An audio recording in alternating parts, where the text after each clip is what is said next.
Geldiniz kaldıraçlı işlemlere. Dediniz ki kaldıraçlı işlemler çok riskli. Biz bu insanlar burada batıyor. Likide oluyoruz. Kazanamıyoruz. Ne yapmalıyız?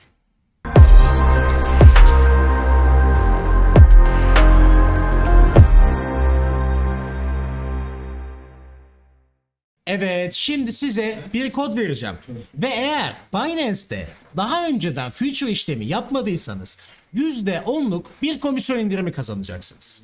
Ama step step birlikte gidelim. Yani Evet, adım adım birlikte. Adım adım. Eğer bilgisayardan izliyorsanız benim adımlarımı takip edin. Telefon için de ben ufak tefek yine bilgiler vereceğim size. Evet, bunu bu arada telefonda da olsa bu yayını alta alıp yine bu Evet, adımları küçültebiliyorsunuz. yapabilir. Evet.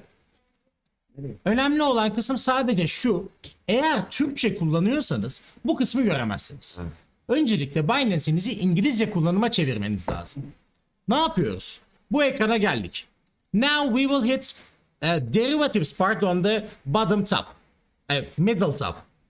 So after that we will just click USDM features on that part.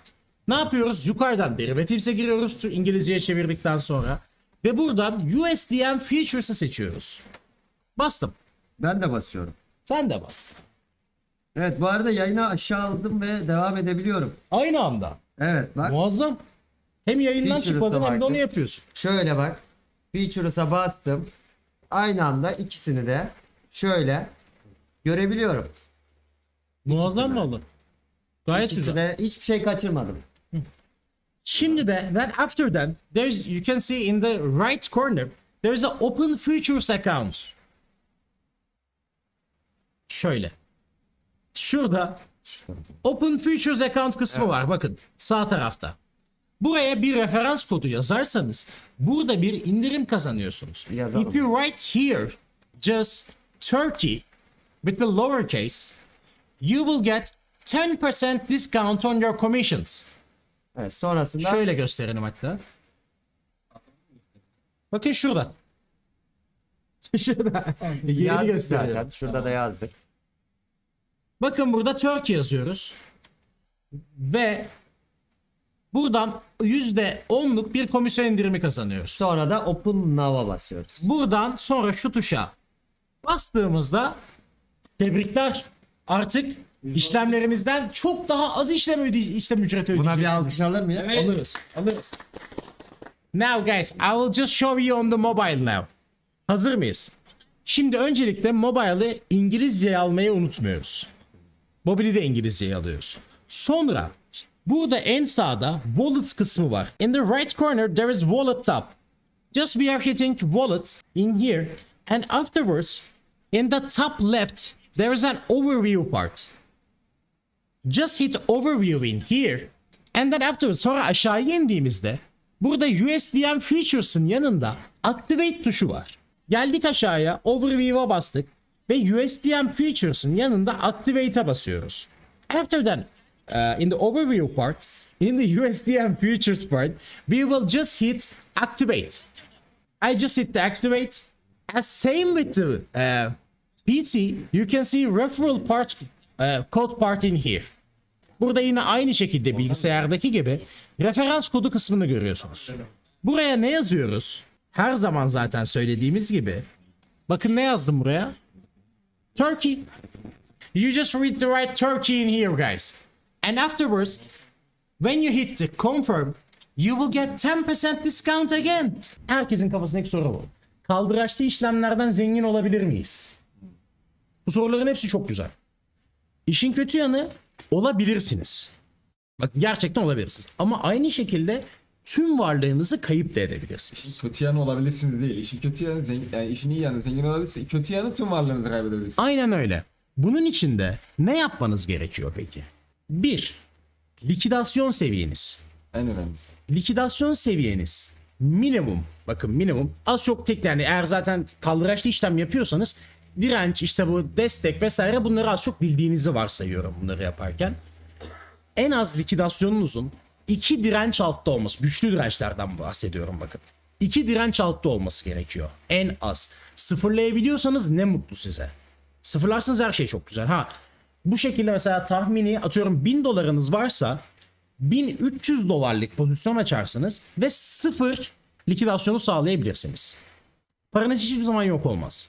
Veya Spot atıyorum, almış gibi. spot almış gibi olursunuz. O zaman da diyecekler ki abi o zaman spottan alırım. Ne olayı var? Ama Şöyle bir olay var o zaman da. Buraya girdiğiniz zaman karı bölebiliyorsunuz. Mesela ben gittim Bitcoin'e long açtım, tamam mı? Param kadar açtım. Bitcoin yükseldi. Ben kârdayım. Ama o kaldıraç sistemini ayarladığım için ben o Bitcoin pozisyonumu kapatmadan aynı parayı başka yerde de kullanabiliyorum. Bu çok faydalı bir şey aslında. Siz daha bir yerden, hani aynı anda birkaç yerden kazanmaya başlıyorsunuz. Ha, bunun zararı ne? Eğer eksiye giderse pozisyonda, artıya giderken hiçbir sıkıntı yok. Likidasyonlarınız yaklaşmaz.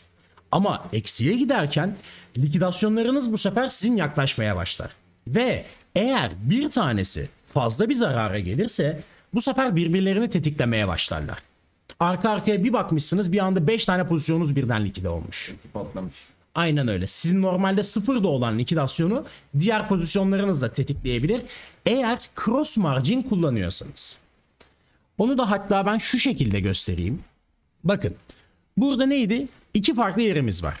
Bunlardan bir tanesi cross margin dediğimiz, sizin işlemlerinizi future'daki bütün paranızla yapabileceğiniz bir işlem.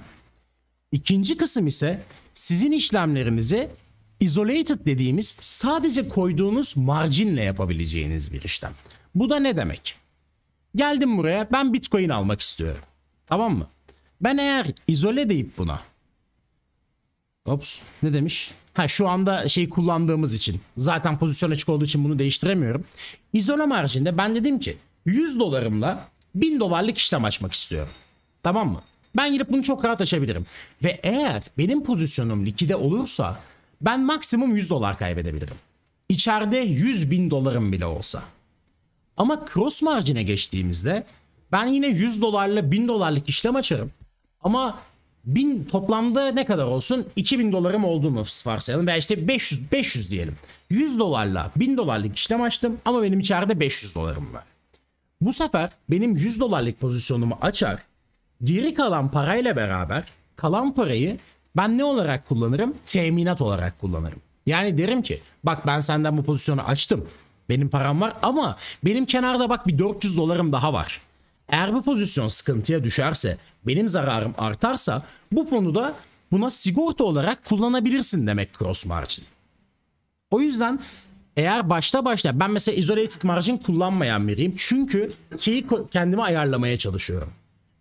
Likidasyonumu çok rahat ayarlamak istediğim için ve işte o eklemeyi, marjin eklemeyle falan uğraşmak istemediğim için bu şekilde devam ettiriyorum bunu. Siz eğer bilmiyorsanız, başta sadece deneyimle bunu yapmak istiyorsanız isolated alıp en azından karınızı belirli bir noktada kesmeyi deneyebilirsiniz. Bu da sizin karlı olabilir. Başka neyimiz var bakalım burada size anlatabileceğimiz? Kaldıraç. Kaç kaldıraçla işlem açıyorsunuz? En fazla gelen soru. Değil mi? Arkadaşlar, kaldıraç önemli bir şey değil. Bakın, bu gerçekten çok önemli. İstersem ben bu kaldıraçı burada kullanırım 50x'te. İstersem burada kullanırım. Bizim için önemli olan şey ne biliyor musunuz burada?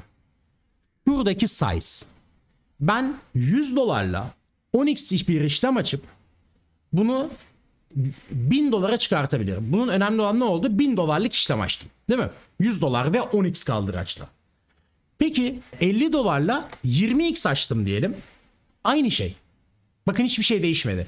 Ne ödediğim fee değişecek, ne başka bir şey değişecek. Önemli olan tek nokta bizim size'ımız burada. Buna çok dikkat etmeniz lazım. Şunu sağa çekerseniz, şöyle bütün paranızla giriş yaparsanız, işte o zaman risk olur. Şu görüntü, şunları bir çekmem lazım kenara. Eğer burada bu çubuğu sağa doğru çekip koyarsanız, işte o zaman likidasyonunuz çok büyük tehlikede demektir. Siz bu işlemi buradan değil, bu işlemi buradan ayarlarsınız. Mesela ben 10 Bitcoin'lik işlem açacağım. 10 Bitcoin'lik işlemi ben buradan 9x ile açabiliyorum. Yok, 9x ile açamıyorum. Mesela buradan geldim, 50x'e koydum bunu. Tamam mı? Benim için niye? Çünkü hiçbir şey fark etmiyor. 49x. Ben buraya 5 Bitcoin yazdım. Tamam. Buraya 5 Bitcoin'lik açtım. Ona göre buradan yüzdemi ayarladı. Mesela benim şu an costum kaç boostluyor buradan ben 1 Bitcoin dediğimde 500 dolara Ben bir Bitcoin'lik pozisyon açabiliyorum. Ama cross açtığım için yine hiçbir sıkıntı yok. Çünkü benim likidasyonumu ona göre ayarlayacak bu arkadaş. Bunlara her zaman dikkat etmeniz lazım. Dikide olmamanın, gerçekten şurayı bilinçli kullanmanın bir yolu bu. Diğer türlü kullanırsanız bu bölüm tamamıyla bir kumara girer. Biz yatırımcıyız arkadaşlar. Kumar oynamıyoruz. Kumar oynuyorsanız gidin Las Vegas'ta oynayın. Burası oranın yeri değil. Eğer siz para kazanmak, para piyasalarında gerçekten işlem açmak istiyorsanız buna dikkat edip ona göre yatırım piyasasına göre hareket etmeniz lazım. Kaldıraç hepsi kumar. İşte hepsi kumar değildir. Burada böyle diyorum ya, eğer sisteminizi siz iyi ayarlayabilirseniz bunun kumarla hiçbir alakası yok. Sadece güzel kullanmanız, doğru kullanmanız gerekiyor. Az önce bundan bahsediyordum. Mesela Adapazar G 20x üzeri her zaman risklidir demiş. Bunun X ile hiçbir alakası yok. Şu çubuğu sağa çekmediğin sürece ister 20x ile aç, ister 5x ile, ister 1500x ile. Dediğim gibi sadece senin size'ın önemli. Bunu anlatmaya çalışıyorum. Bu gerçekten çok önemli bir kısım. Senin sisteme toplam açtığın para önemli. İster diyorum bak, 50 dolarla 20x açmakla 100 dolarla 10x açmak arasında hiçbir fark yok. Senin pozisyonunda. Bunu kavramak çok önemli. Hiçbir değişiklik yaşamıyorsun. Neye göre marjine giriş yapıyorsunuz? İndikatörlerde nelere bakıyorsunuz? Ya bunun için çok fazla seçenek var açıkçası. Hem dediğim gibi teknik analizde işte destek dirençlere bakabilirsin, MACD'ni kullanabilirsin, Bollinger Bandlarını kullanabilirsin, RSI'lar var. Bunların hepsinin kanalda zaten teknik analiz eğitim serimiz var bizim. Oraya bakarsan bütün detaylarını öğrenebilirsin Nazdrovya. Takibin için çok teşekkürler bu arada. Tam konuşurken denk geldi, onu söyleyemedik. Ben bu cross açtığım için mesela şu X'e ben hiç dokunmam. Ben buraya sadece size yazar işlemimi açarım. Bu sistem böyle işler. Size gerçekten doğru, doğal yüzünü anlatmaya çalışıyorum şu anda kaldıraç tarafının. Sadece burası çok tehlikeli değil. İşi bilirseniz gerçekten sağlıklı bir yatırım değil de ve yatırım yapıp bir de kumar olarak bakmazsanız buraya hiçbir sorun yaşamazsınız. X katsayısı artışıyla likidasyon daha çabuk gerçekleşiyor. Çünkü açtığında direkt X değişiyor. Yoksa zaten size X dengesini anladım. İşte X katsayısı arttıkça likidasyon çabuk gerçekleşmiyor. Diyorum ya, 50 dolarla 1000 dolarlık işlem açmak için 20x kullanman gerekir. 100 dolarla 1000 dolarlık işlem açmak için 10x kullanman gerekir. Ve ikisinde de likidasyonun aynı çıkar. Bu likidasyonlar arasında fark olmaz. Bunların hepsi aynı. İnsanların kafasına ne kadar yüksek X o kadar likit düşüyor. İşte öyle değil. Burada gerçekten bir hata var. Yanlış biliniyor. Bizi izleyen herkese teşekkür edelim. Eğer sizin de aklınızda futures hakkında, kaldıraçlı işlemler hakkında bir sorunuz varsa bize bunları YouTube yorumlarımızdan ya da Telegram kanalımızdan ulaştırabilirsiniz. Teşekkür ederiz. Görüşürüz.